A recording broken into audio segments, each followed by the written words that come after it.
Okay, everybody, just calm down. Now, just move over there. Go on, move. Let me say what I came to say. I'm here to tell you what you're up against being back on this mountain. You should never have returned. I don't know why you did after what happened last year. I don't take kindly to you kids coming up here to my mountain. Your mountain? I'm sure the Washingtons would be very surprised to hear that. Well, the mountain don't belong to me, it's true.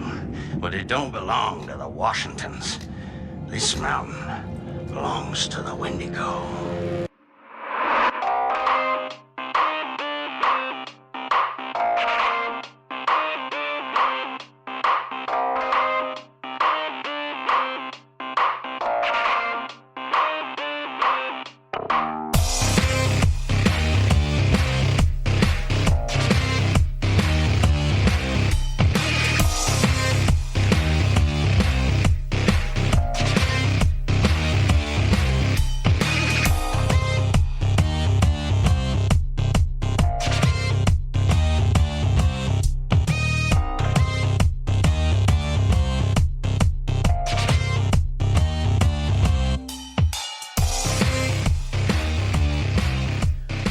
Warning. This show features dark subjects which may be triggering to some listeners. Listener discretion is advised. Welcome to Chaos Jar. I am your announcer, J Wes Secord, the loud and obnoxious one. Hey. Then over here we have our host, the man with the facts, the big bag of facts, Bad Ben. Hey. And lastly, as always, we have our good friend, AT Token. Hello. Now, before we start, remember to rate and review, like and subscribe. And you can follow us on Instagram and Twitter at BA Chaos Jar. Or you can also follow me at Twitter at I'm glad you asked _ I will give you random answers for random questions. You can follow us on Facebook at Pandora's Jar Podcast. We're still working on it, folks. And you can always come and be a patron at patreon.com/chaosjar. And if you add in some dough, we might give you early access to the show. We will. Fuck yeah. Just note that all of that is in the show notes. I'm so good. Anywho, last but not least, well, there's no last but not least. I'm getting in a new groove. Leave me alone. No one said anything. Shut up! Mr. I live at Twitter. Thank you. All right, Ben, what's going in the jar this week? So, what's going in the jar this week is we're going to talk about the Wendigo. The Wendigo? Wendigo. Yeah. Nice. When did you go where? You went to American Psychology. What's more important is where did I go? Then why did you ask when? That matters too. You're a terrible person, you know that? I'm Wes. As we established, has been running for 10 years strong, at least. Geez, probably, yeah. I don't even, like, I know when I started going by Wes, but, like, I don't know when I started saying that. 10 years. Probably like 15, 20. Oh, it could have been even longer, though. Like, well, he only has written evidence of 10 years ago. It could have been much longer. Yeah. All right. So, Wendigo. if we're going to talk about the Wendigo, we should probably talk about this story first, because it is one of the most infamous tales of a Wendigo. So, in the winter of 1878 and 1879, it was incredibly hard for the Cree people of the Northwest Territory region of Canada, and that also included a region which is like Saskatchewan and Alberta at that time. So famine was rampant, And it was a poor season for hunting. There weren't a lot of supplies. And with the tribes living further away from like the towns and so on, there wasn't much that they could do. They did get supplies from the locals, but a lot of them were forced into starvation during the cold nights. But at least there was a community and they could kind of group together to try and figure out solutions to this. So they're all part of this community except for one family. The family is the Swift Runner family, or Swift Runner, who was born Kakisi Kuchin. Good luck spelling. Was a strong 6'3" Plains Cree man. I'm sorry, for a second I thought you were describing the mythological creature. His Tinder profile. Ladies, Swipe right. that's not my height. Yeah, so he was a strong 6'3" Plains Cree man. He was well known around the fort because he acted as a guide for the Northwest Mounted Police Force. He was known as smart and trustworthy. However, this interaction with the police force and, as he stated, the white man in general, White people ruin everything. it eventually I don't brought need to be him here today. It eventually brought him to partaking in whiskey that was smuggled in to the territory as in a disguise of being medicine. So people would put them in medicine jars, and Presumably the imbibers knew it was whiskey, though. most of them They would didn't know. think it was medicine. Yeah, he didn't think it was. He knew it Okay. was whiskey, but it would be smuggled in as All right. medicine so that it could be put around. And because the police force would definitely be partaking in this whiskey, and smuggling, he's not a just guide for with them. Yeah, and unfortunately, because of the effects of whiskey, some people become alcoholics, and unfortunately, Swift Runner kind of ran into this as well. He had a very big fondness for this and was often partaking in the drink. This actually led him down a downward spiral, where eventually he became basically an ugly customer, and that was a direct quote from people around him. That he was a very ugly customer, especially when he was on a spree. You didn't want to run into him when he was Spree? Like drinking spree. He would just drink Holy like shit. crazy. So eventually, the police found that he was no longer trustworthy or reliable, so they sent him back to his tribe. Feeling a bit of immerse. I just got a whiff of your alcohol. Murph? What is that word? I said a whiff of your alcohol. You're feeling a bit of what? Immerse. Immerse. Okay, that's Yeah, yeah. not at all what I heard, but okay. Well, I heard you heard Murph. I clearly was talking about Murph. What the Smurf? Lewis. Maybe you have a Jewish friend. I don't know. Murph Lewis. He doesn't have a Jewish friend, don't worry. Yeah, Murph's sitting right over there. Yeah. Murph Lewis. Hey, stop talking about me. It's just this old guy in the corner yelling at us to not talk about him. Well, they hang around here. They only hang around because you kids won't go away. No, he sounds like Christopher Walken. I did. I was just going to say that. Jewish Dracula. All right. I, My lord. There's a hint of Christopher Walken in there too. wow. You kids, don't be talking about me in your podcast unless I'm involved directly. That is an open invitation. Yes. God, if we got Christopher Walken on our show, I would shit my pants and come and all the usual good And that would be the only time he comes on our show. He'd be like, that guy shit his Like, pants. go have a shower. Close it. Yeah. Woo! He's very happy to see you. All right, so the Wendigo. Yeah. So back to Swift Runner here. So they eventually sent him back to his tribe. The drink had really made him into a nightmare to deal with. He was causing havoc through Fort Saskatchewan.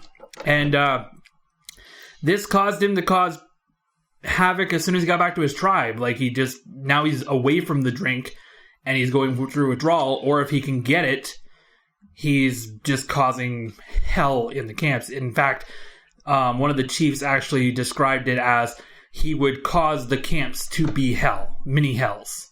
Oh, wow. Just that. He's that guy. Yeah, so they turned him away. Swift Runner, his wife, mother, brother, and 6 children settled in the wilderness away from both his community and the fort. Yeah, there's a lot of people. And this is during the winter. Like, the winter's just starting, and it's a very hard winter. So he's that bad. Yeah. So, at the end of the harsh winter, as spring was starting to near, a hunter had turned up stating that Swift Runner's entire family had been killed in the woods. This was enough to cause the police to go investigate the camp, but when they arrived there, they turned over nothing. Swift Runner and his family were nowhere to be found. They just vanished? There was just nobody there. And so... Any evidence? There was evidence that there had been a camp there and that they had moved on, but just nobody was there. So a few days went by when Swift Runner actually approached the police in Fort Saskatchewan on his own. He stated that his family had died of starvation during the harsh winter weather, and unable to cope, his wife had then committed suicide.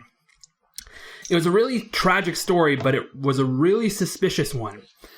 The reason it was suspicious is the police noticed that Swift Runner didn't show any signs of starvation. He actually looked really well fed. So they had Swift Runner return to the camp with them, and they spent the next few days searching, and that's when they came upon the remnants of a campfire and a pile of bones. The bones and even skulls were scattered all around. A moccasin had been stuffed inside of the skull of Swift Runner's mother, with a beating needle still sticking out of it because the work was uncompleted. So she was working on a moccasin when she died. So sudden. So, as they investigate the bones further, they found that the bones were dry, hollow, showed teeth marks, and even the marrow had been removed.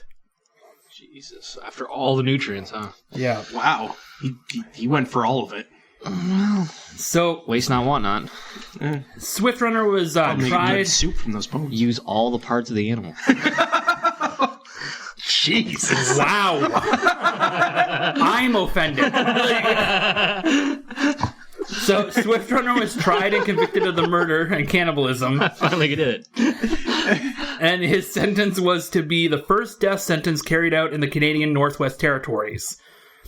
They built the scaffold just for this and paid a army pensioner $50 to serve as the executioner. Oh, this is really... Jesus, that's a lot of money. So this is the Canadian version of Cannibal the Musical. Yeah. There's a musical cannibal? Oh, I got to tell you about that later. Okay. There's too much there. But let me just say, have a spadoinkle day. So... Do you have a split Jewish personality? What is going on? Well, Wes Secord does sound like a Jewish name. Does it? No, it sounds so French. British. British French. Yeah. That was the joke. Thanks, guys. We're not having it. Jesus Christ. Not here. Yeah. We left him at the other studio. Yeah. So, during the trial, many rumors began to circulate about the cannibalism. Some stated that Swift Runner had actually gotten his first taste of human flesh when he was forced to eat a starving hunting partner many years ago. Oh, so there's a history of this, at least potentially. Well, I guess he must have gone out with his hunting partner, but then the partner never returned. But they couldn't prove that he had cannibalized this guy. Others stated that the spirit of a Wendigo took over his body and forced him to commit the murders and devour his family. No matter if it was true or not, it was a dark and bitterly cold. Early morning on December 20th, 1879. Swift Runner was led out of the jail cell the night before he had turned down seeing a priest. Quote, "The white man ruined me. I don't think their God could amount to much." End quote. Fucking white people. And your stupid God. Wow. Totally not bitter. I think the irony too is It's not your God. The God of the white people is Not your God. Yeah. That's the point. So, Swift Runner walked confidently into Really the do yard. steal everything. Yeah. And he appeared to have accepted his fate. He just seemed really, really calm. He actually seemed so much more calm than everyone else. The sheriff had been delayed by the snow and was now running about flustered. The crowd of over 60 people looked really anxious, and even the hangman looked uneasy. It had been discovered that the crowd had taken the trap of the gallows for kindling for a fire they had made. And the executioner had also forgotten to bring straps to bind Swift Runner's arms. Oh, so he's gonna flail. This is gonna be fun. So as everyone rushed around to prepare the scaffold for the hanging and get everything basically taken care of and try and find straps to bind his arms, Swift Runner chuckled as he sat in with a thick noose loosely around his neck, snacking on pemmican, and quote... Like the seabird? No, pemmican, not pelican. You gotta stop biting. It's just bait. Just ignore him. And as he chuckled to himself, he stated, quote, Dangle a carrot or something. I could just kill myself with a tomahawk and save the hangman the trouble, end quote. I love that he's so accepted this. He's just like, whatever. It would have been way more badass if he just went thunk. I'm not gonna lie. The picture you're painting right now, it almost sounds like reading a comic book, and then like at the end when they're just about to do it, he just transforms into the monster and it's just like, "Bruh!" And you're like, what the fuck? Oh, no, die, white people. But what's great is that it's painting that image, and then this next line will bring that image down hard. 2 hours later, Swift Runner was hanged. Quote, and this is from one of the local papers at the time. The trap fell and Swift Runner went down with fearful force, there being a drop of 5 feet. He died without a struggle. His body was cut down in an hour and buried in the snow outside the fort. Now, because you just said that, now all I can picture is him just like rising from the grave and being like, ha ha ha! That's he has T-Rex arms for some reason. You're missing flaily arms. No, his arms really are bound. Right. No, they weren't. Yeah, right. They couldn't find the rope. you look like someone pretending to be a shark. That's pretty much what I'm saying. So, this story is attributed to a great deal of modern legacy for the Wendigo. And it coined a term known as Wendigo psychosis. In the DSM, folks, or at least it was. I think it still is. Is it still in the DSM-5? So, what a Wendigo is actually a really complicated question. Because Wendigo are actually like a creature that kind of appear in a lot of different... It's kind of a contextual thing. Yeah, and it's known throughout a few nations of like indigenous people. Like... they all have different words for it and so on, but they all kind of describe it really similarly. Quick shout out, you might want to explain how not all indigenous people share the same cultures. Yeah, they don't. So, like, mainly it comes from the traditional belief system of the Algonquin-speaking people, so like Ojibwe, Saulteaux, the Cree, Naskapi, and the Innu. However, it does appear... Wait, what was that last one? Innu. Naskapi? That's the second last one. It sounds like it's not the coffee brand. How Dory pronounces escape. I thought you were going to go for Nescafe. I never even... Yeah, I don't drink enough coffee, so... Fair enough. And it also does, like, appear in some legends of, like, the Micmac and... Paddywhack? Give a dog a bone. Wow. They ate the bones, remember? Oh, yeah. That dog ain't going home. In my belly. Wow. But yeah, so it appears in other tribes as well. You okay? Yeah. A part of me, like, the thing is, when I make these jokes, I try not to think about them. Oh, because, and I just make it worse. No, because, like, to make it funny, you keep it straight, but, like, the 2 seconds I did think about it, I realized how insensitive it was. Oh, I'm being such an asshole. Yeah. I'm taking your place, don't worry. Oh, thank you. So, It's okay. they all describe these as, like, the creature as, some of them describe it as an actual creature, while other ones describe it as Like possession. a possession spirit, like an evil spirit that possesses a human and turns the human into a cannibal that can't be satiated, and so on. That would kind of line up with whether you externalize your demons or not. Yeah, and it's weird because it also has like some like when we do speak about skinwalkers, like the Navajo legend of skinwalkers actually has like a little bit of that, because these things apparently start off human or are afflicted on humans, and skinwalkers are human that became dark through a taboo, and one of the biggest taboos in North America was cannibalism. So, and it does line up with Creutzfeldt's Jacobs or Mad Cow. Yeah. You get those sort of symptoms, as it were. A neat little thing, I was watching a TV show, and they actually had an episode with a skinwalker, and I was actually kind of like, whoa, this is actually really cool. It was a Canadian show. You want to check it out? Winona Ryder? Or Earp? I don't know how I said it. Winona Earp, yeah. Winona? Winona. It's weird, because I thought it was Winona, but they all pronounce it Winona. They're trying to run on like the Wyatt Earp thing. Oh, yeah, because she's the descendant of Wyatt Earp. Yeah. Yeah. Okay. But anyway, there's an episode where a skinwalker is involved. What? I don't know who Wyatt Earp is. Honestly, I only found out because of the show anyway, so I don't blame you. We can do a whole episode on him at some point because he's amazing. Yeah, he's actually Good way, terrifying way, or a bit of both? A little both. Yeah, most people. He's partially kind of he's mostly heroic of a tale. Yeah, but he also is murdered in cold blood and things like that. Like, it's weird. Yeah. You can say that about me. Yeah, well. Yeah, quiet. We're talking about a Wendigo. Get over yourself. Yeah. I was going to say... So anyways, no matter what, it's always, like, the Wendigo is always malevolent, cannibalistic, and a supernatural being, so it's never, like, really just... Like, obviously, if it's taking over a human and possessing it, that's a supernatural thing. Okay, genuine question, and I don't mean this to be insensitive, but when there are darker human characteristics, particularly in native culture, is it normal to sort of demonize it rather than take it as part of the culture? It's just like any other culture. Like, for instance, like, even in the Bible, they try to attribute a lot of things. It's the devil doing it!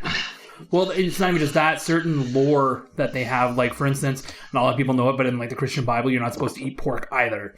Part of the reason behind that is because shellfish. Those were meats that were harder to clean back then, and so they did have worms and so on. So that bacon could genuinely kill you. Yeah, same with, like, beards in your hair. It was to try and keep sun and, like, filter off, like, the sand and so on. Yeah, also old food in your face might kill you. Yeah, honestly, I've noticed that a large portion of those are just moral tales to help the humanity survive at the time, but most of it became useless around the time Jesus comes into the picture, and then I think he more or less tells people to, hey, stop. Or, antiseptics. But yeah, so with, like, native culture and so on, a lot of it is... Like the stuff they put people down under? Yes. Wow. That's how we got rid of the bad people. Well, it does clean up the infected, I'm just saying. It's also fatal if you inject it into somebody. Yeah. Which I've heard about a few times. Only in prisons, though. Or if you take advice from Donald Trump. Oh, shit, that's You right. looked me right in the eyes when you said that. Why? like I personally followed the word of Trump. You gave him the advice. Yeah, it's your fault. It's like he just looks at me in the eye and go, that was very personal. Yeah, like he looks right in the eyes and he's like, or if you follow the word of Donald Trump. Like, what? Why? Why me? We gotta get video for this.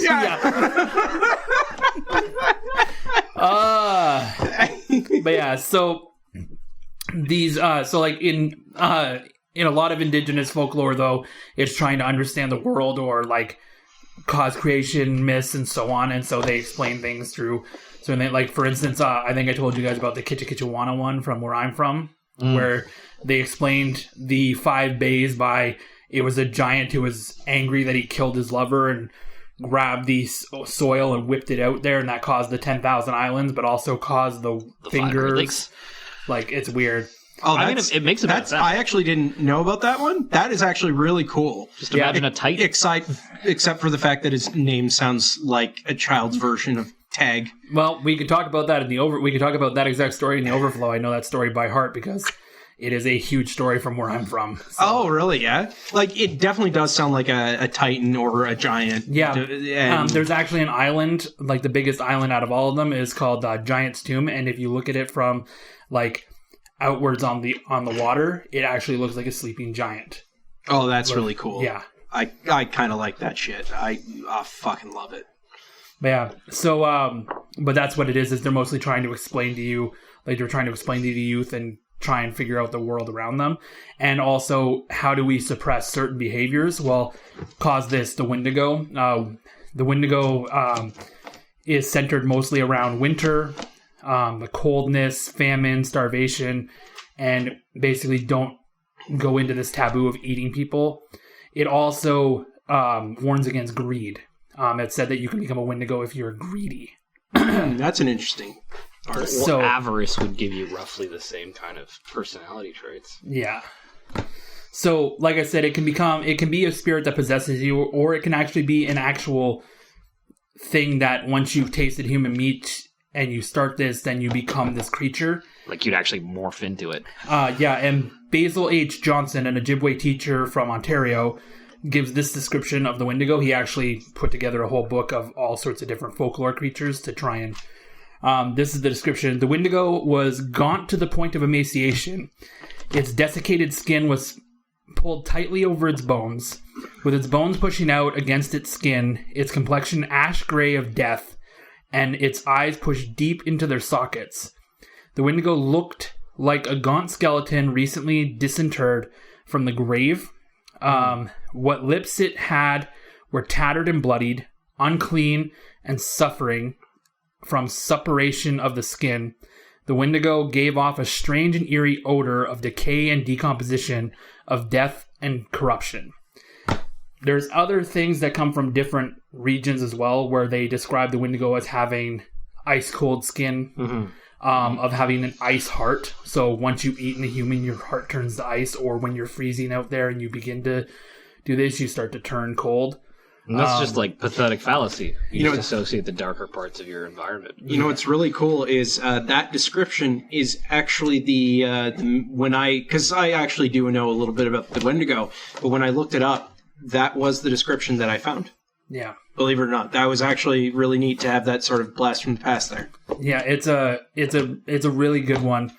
Other things that it's stated in like myth and based on region or based on certain cultures is that it can also like grow in proportion to size, so that's why it can never be satiated, is because once it eats something, it grows. Must keep devouring. So then it just keeps going. And what's funny about that is that they actually talk about weakness in the Wendigo, and they say that some cultures say that the older the Wendigo is, the more powerful it is, and that it can actually gain powers like be able to take over people's minds, be able to cause storms. Some of them are ancient enough to be able to control the weather around them, nature around them.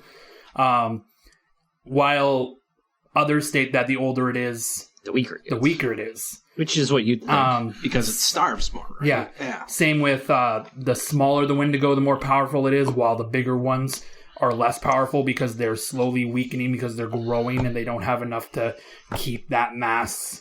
I just pictured a baby Wendigo. Like, yay tall. And it's like... Baby cannibal. Yeah, exactly. This all matches the description of something feral.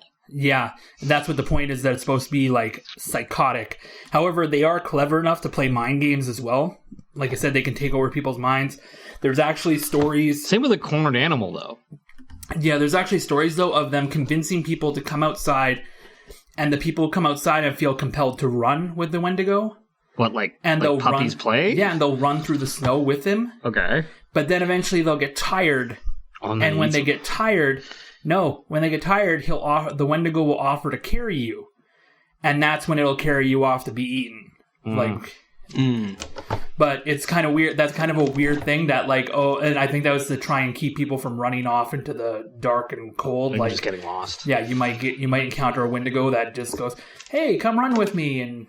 Do they ever develop... Why does he sound so innocent? Hey guys, come run with me! But that's how it sounds. You you smell like death. You have ash gray skin, and your bones are like everywhere, man. Like, Also, I can't see your eyes. They're very sockety. yeah, Do they ever develop like any sort of weapons, like sharpened teeth, claws? I don't hear anything they about that. do come with like basically as their bones protrude and so on, they start become to- claws, and their teeth do sharpen, and they're said to grow like supernatural strength and like like they're able to heal very easily and so on. So the classic wild animal Yeah. powers. Okay. I have to say, or actually, more of a question. Now, what traits do you think are the most common when it comes to the Wendigo in media? So in the media, actually, that's a really interesting thing because we were going to talk about how they've appeared in Supernatural. In Supernatural, the TV show, they actually talk about the trait that Wendigos become Wendigos when a human does eat human skin. And it has to be like a consensual on purpose thing, not a like, I accidentally ate human skin and now Long I'm pig. Wendigo. But like they actually talk about that in there, and like how if your father was a Wendigo, you also can become a Wendigo just through like genetic inheritance. That's not something that follows through in No, it's not that ritualized. yeah, but And then there's also the Wendigo in Marvel Comics, yeah. which was the hardest boss fight in Wolverine's Revenge. Yeah. But it was so cool. I'm Wendigo. It didn't even say that. It just went, Wendigo. Yeah. And I always thought that was really cool. And you had to, like, there was a puzzle thing where there were soldiers following you, and you had to feed the soldiers to the Wendigo for it to move on shit. so you could get past you. Well, it was, yeah, they were really trying to go off the really violent aspects of the second X-Men movie at the time. So just like distant violence is acceptable. What do you mean? You're feeding enemy soldiers to some creature. In Oh, the no, woods. he stabs them. Oh, okay. Like, they're like stealth takedowns, and it's like, That's still pretty violent. yeah, it was weirdly rated T because I guess there was no blood, but it was still, yeah. Anyway, No, I do agree. I do agree with what you're saying though. Like it appears a lot in our culture, and actually, there's this whole thing along, just like Skinwalkers. The Wendigo also has appeared a lot in like more recent like creepypastas and so on, or there's been sightings of them on like if you go on online forums, people claim they've seen one or heard one or so on. you So know, it's- I've played a little bit of the game Until Dawn, and you said that works off the Wendigo. yeah, that's lore, a too. Wendigo lore. I didn't know about that when I was playing it. Yeah, I want to play that game because it seems really cool, but like I also don't own a PS4, so Well, I have both the game and access to a PS4, so you and I, and maybe Token here, we can have a game night where we play through it. And what's that right voice? there. I don't know. I just decided to do it. It's your skeevy come gamble with me voice. That's what it sounds like. I guess. Who knows? Now you're How veering many towards times has he walking now. invited you to gamble? That's not walking. But how many times has he invited you to gamble? No, just like. I mean, it depends on how you define it. There's also the Just being friends with him is always a gamble. There you go. So there's also like for mainstream that kind of has like a mainstream connection to Stephen King. Actually, August Derleth wrote The Thing That Walked in the Wind and Ithaca in 1933 and 1941, and these books like actually inspired the character in Stephen King's novel Pet Sematary. So it's kind of crazy how they like came forward like that. So Didn't that get a movie recently? yeah, it got re-released as something else. Like as Pet Sematary, it got re-released and they made a new movie of it. I've seen most of the original one, and I just haven't seen the second one, like the new one or whatever. Oh, okay. Yeah, Wendigo appears in Marvel Comics, and it also appears in Teen Wolf, Supernatural, Blood Ties, Charmed, Grimm, and Hannibal. So Hannibal?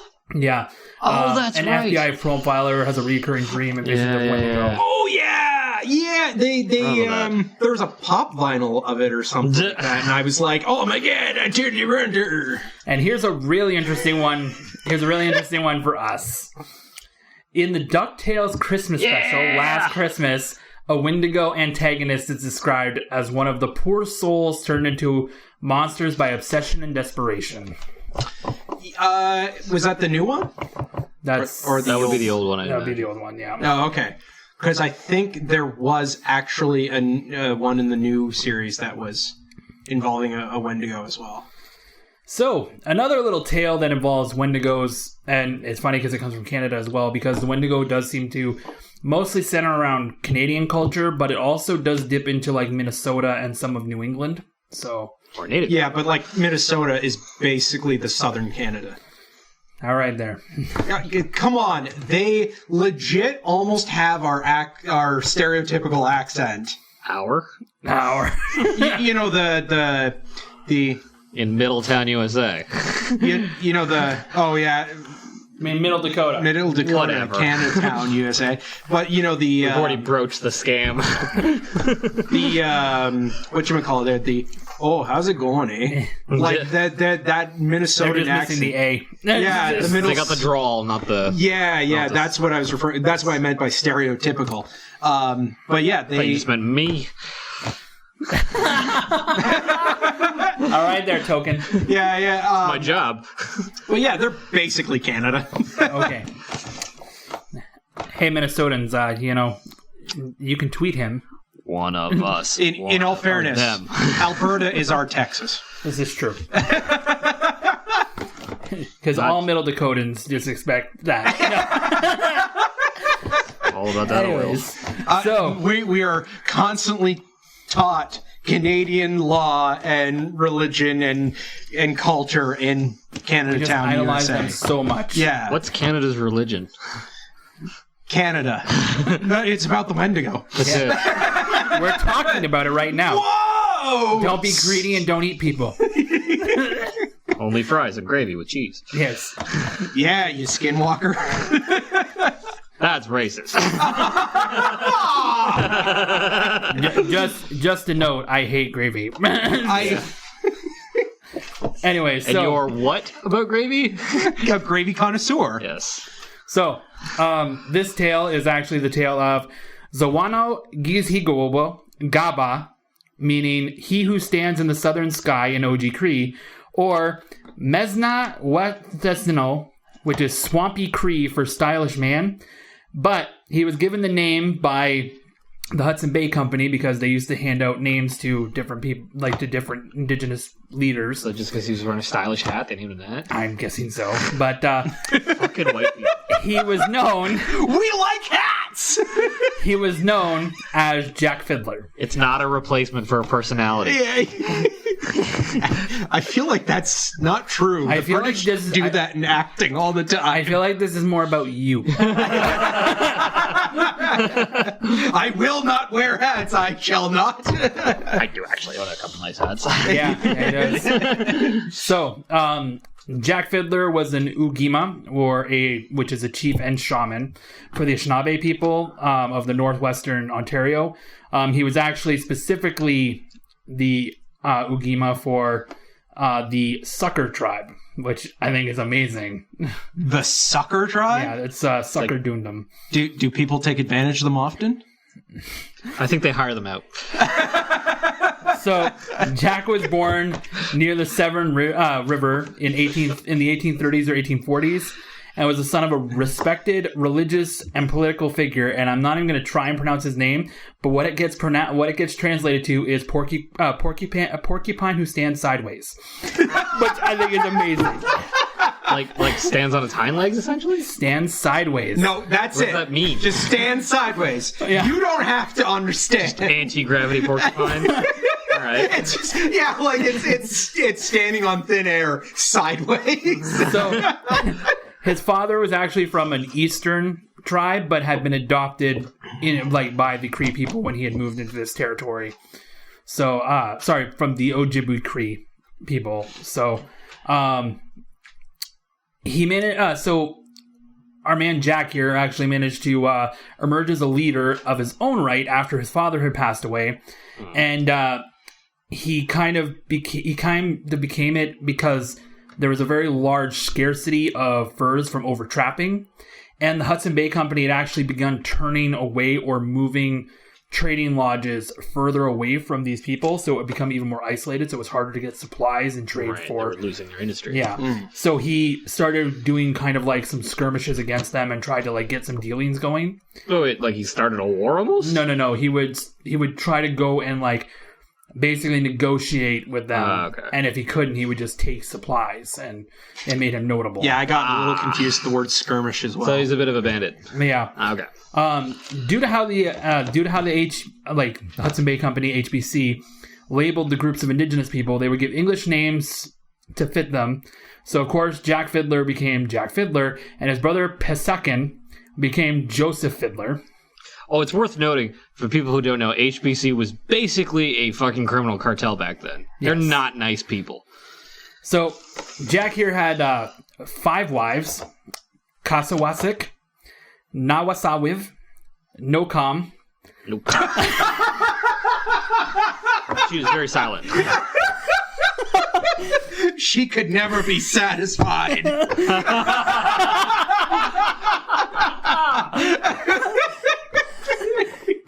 Kayopaskana Kitiyak. Holy crap. And Kayaka Katoka PC Sikek. Aren't you glad you didn't get the script for this one? Yeah. And they had 13 would have tried. And they had 13 children. And I would don't have all never their stop names. laughing at you. I don't doubt it. But I don't have 13 children amongst these 5 wives, and I don't have the names for all of those children. That's kind of reasonable, though, isn't Yeah. it? Like 2 to 3 kids per wife? Yeah, I mean, so not for him, but... polygamy was really common because they're in like a really harsh environment, so you kind of need to have as many bodies as you can to try and... Any small populations, Yeah. more kids the better. That makes sense. So, Jack was a respected shaman as well as the religious leader, and boasted to have vanquished at least 14 Wendigos with his brother. Some could easily be remedied through rituals and rites and prayers. However, some were incurable, had an incurable hunger for the human flesh, and in those cases that he could not cure the individual, the family would normally ask him to kill the afflicted. They also would ask him to kill anybody who was slowly dying because it was said that they could become Wendigos as well. This sounds so feral. Now, out of curiosity, how do you kill a Wendigo? You have to get to them beforehand, or you can just kill them in any other way, but you have to try and kill them when they're weak. Knife in the face always works. Oh, okay. But it also depends on the culture. Some cultures say you have to cut the heart of the Wendigo out because it's made of ice, shatter it. You have to cut it into pieces and move it around like a dead body, like so on. It's really weird how each one of these has a different way of... And Supernatural went with fire. Yeah. They went with the laziest one I think you could have possibly... I think because fire is such lasting damage. It's also said that Wendigos hated fire. Like a lot of culture says they hate fire. Because they're such cold-based creatures. yeah. Because they're associated with winter and so on. Particularly anything that is in its last throes, cornered, or like doesn't give a shit. A lot of things that you would consider fatal aren't immediately fatal. So they'll just keep swinging. Hence these overkill myths. So their method of killing people, though, is documented. They would strangle them to death. Fuck, So that's brutal. I feel like that would be the least effective way to kill a Wendigo. So one of Jack's... actually, another one of Jack and Joseph's brothers, Peter Flett, was euthanized by his family when he turned into a Wendigo when the food ran out on a trading expedition. So basically, the food ran out, they ate a bunch of people, and so... Everyone who ate somebody died. Yeah. So Jack was actually approached by Christian ministers to bring Christianity to his people and act as like a type of missionary, so go to different tribes and try and convince them to join. They approached him due to the well-documented accounts of Wendigo encounters that HBC, the Hudson Bay Company, had recorded. Most can be explained away with mental illness, but there were many cases that were well-documented of actual human cannibalism. Jack rejected the conversion to missionary work, and this led to the accounts of him killing off Wendigo being handed to the Northwest Mounted Police. Which is funny, because those are the same guys that went after a Swift Runner. In early 1907, 2 members of the police decided to head to the Sucker camp to set an example on what would eventually bring Canadian law to these areas, because they're basically trying to break in here and be like, no, you guys have to adapt our systems. Fucking white people. To them, I really don't need to. Like, to their people, killing Wendigos and all these kind of things is actually morally right, even though it's a sad thing. They feel that it's this. And you could be killed for having a fever and so on, which is in a good and bad way. You don't have the medicine to cure the fever, and this fever could spread outwards. So It's if they brutal, claim you but as a Wendigo, then you get killed, and then you don't spread the disease. Problem is, it's very easy for that to become a political tool like anything else. Yes. I accuse you of blasphemy, so I'm going to get rid of my... Well, it's the witch political hunts, rival. right? Yeah, in every iteration of it. Exactly. So what had brought them to the camp was actually the account that they had heard of a right killing of Wasakapike, which is Joseph's daughter-in-law, from the year before. It came from another one of their in-laws named Norman Ray. They arrested Jack. So bizarre. They arrested Jack and Joseph Fiddler. Then, before leaving town, took an eyewitness and declared that each man needed to give up their extra wives. So basically, we're outlying polygamy. Like, we'll be back if you. And this was actually the first time. Turn.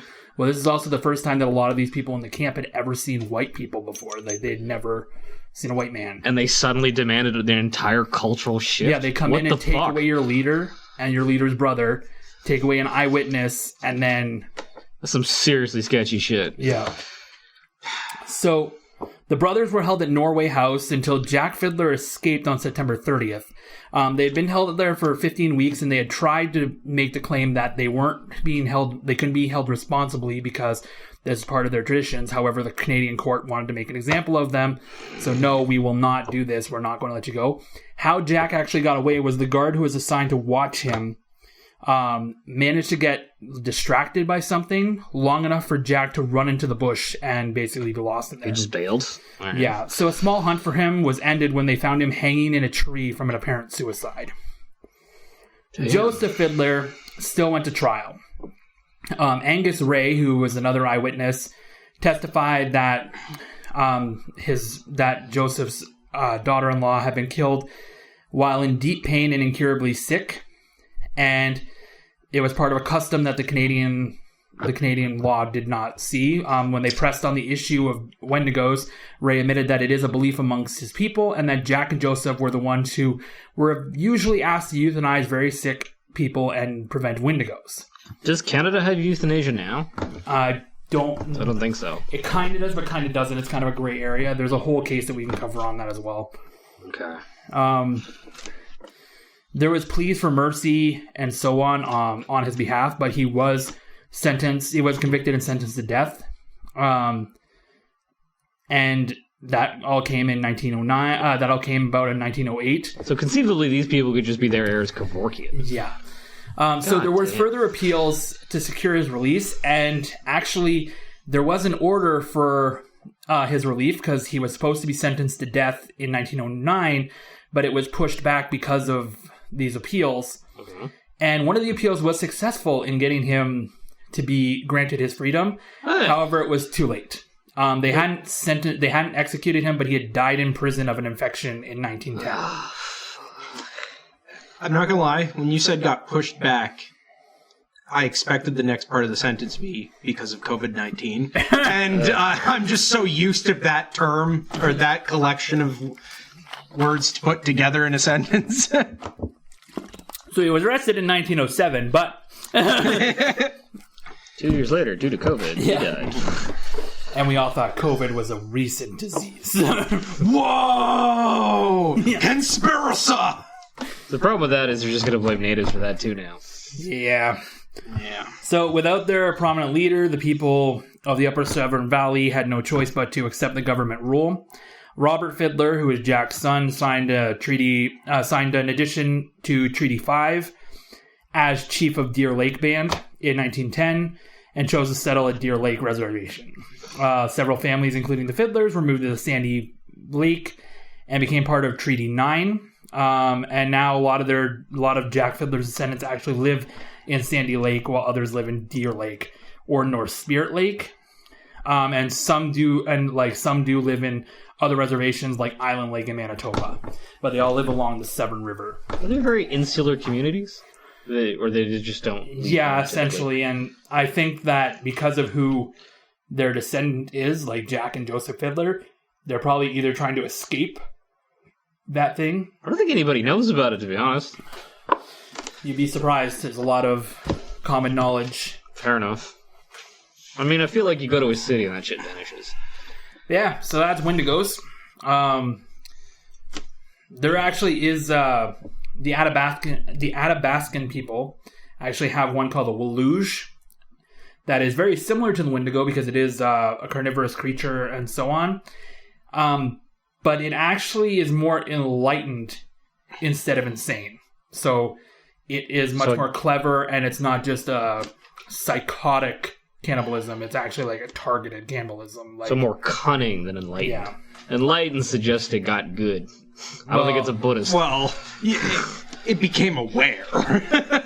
Animals are aware, even the ones that just hunt and kill. No, I mean like absolute aware. Enlightenment, sorry. That was the word I was looking for. My bad. But yeah, I thought about doing an entire episode on the Waluge, Wachoos, but it's not... not enough depth. There's not enough like sightings or anything like that. It does appear a couple times in like Peace River in Western Canada, but that's about it. Like, there's nothing really prevalent on it. No mention of the DSM. Well, it's in there, but it's also not. It's not really something that can be ever used to be treated, kind of thing. It's kind of just put in there with like some sort of psychosis. Well, what I keep explaining to people is the DSM is a categorical book of expected things. Yeah. And it lists possible treatments. It's not a justification. It's not a cure-all. It's not a manual. It's just, this is some shit we've encountered. But do you also have to use the DSM to try and use it as excuses in court? And obviously nobody wants to use this as an excuse in court. Oh, no. Which I think is kind of crazy because lycanthropy is actually something that's in the DSM and used in court. That's a bit of an error in process, to be fair. There are cases of werewolves or people who claim they're to be werewolves and have committed murder, and they use that as an actual defense, and it's usable in court. Presumably, presumably towards an insanity plea. You can close your mouth. What? Yeah. Lycanthropy? I actually have a case on that, so... My ears. I am not guilty because I'm a werewolf. You may not be guilty, but you're staying in this cage forever. Yeah, they just put you in a cage. It's like put you in a zoo. When he transforms, end result the same thing. Who cares? God, it sounds like a plea that would show up in like the show Grimm or something like that. Fucking lycanthropy. Yep. It's the same thing with vampirism. Vampirism is in there as well. Are you fucking serious? Yeah. If Jedi can be a religion, of course. Oh my god! Well, technically, anything that involves 17 people can be a religion. Yeah. Including an orgy. And you can come... There may be no difference. Oh my god. Alright, I think we need to get to the overflow because clearly we're getting into douchey talk, so. Yeah. Alright, folks. That's the end of our episode. Remember to rate and review, like and subscribe, Instagram and Twitter at BAChaosJar. And you can reach me at Twitter at I'm Glad You Asked _ And you can always find us at Facebook at Pandora's Jar Podcast. Plus, you can be a patron. Make sure your Eevee evolves into a patreon.com/chaosjar. All of that will be in the show notes. I wonder how you force that evolution. You support its creative endeavors. What does it evolve to? Patreon. All right, have a good night, folks. Patreon.